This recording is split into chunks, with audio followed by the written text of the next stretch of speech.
One of the main purposes of the reference tool is to see how the enhanced CPP impacts different people at different stages in their careers. To do this, the 40-year scale and the age scale work together with the timeline. It's important to remember that it's going to take 40 years to get the full effect of the changes that were introduced by the enhanced CPP.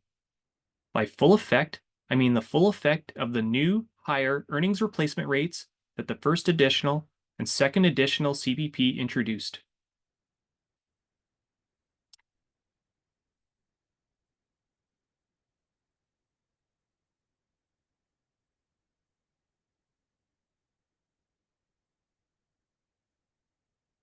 Someone who is young enough to contribute into the enhanced CPP for at least 40 years is going to get the full effect of the new higher earnings replacement rates.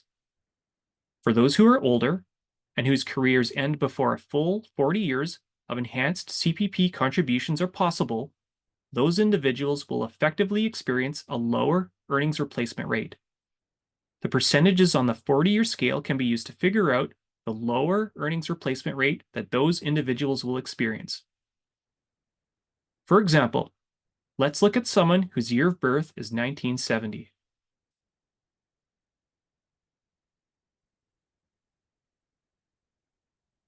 When the 40-year scale is activated, you can see that their first additional contributory period starts in 2019.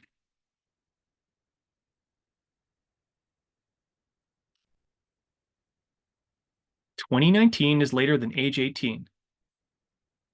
Let's say this person starts CPP at age 65.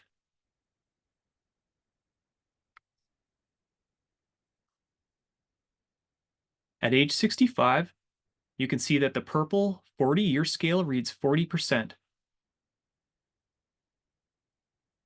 To find out the impact of the first additional CPP for this person, simply multiply 40% by the first additional CPP earnings replacement rate, which is 8.33%.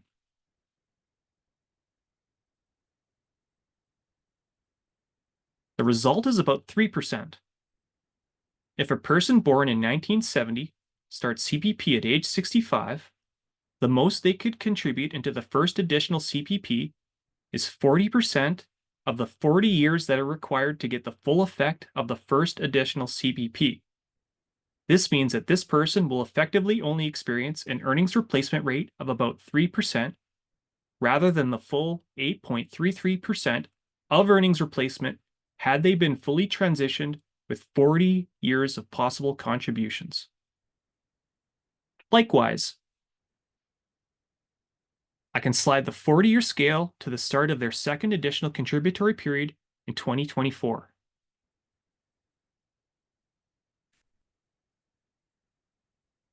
Now you can see that the 40-year scale reads 27.5%.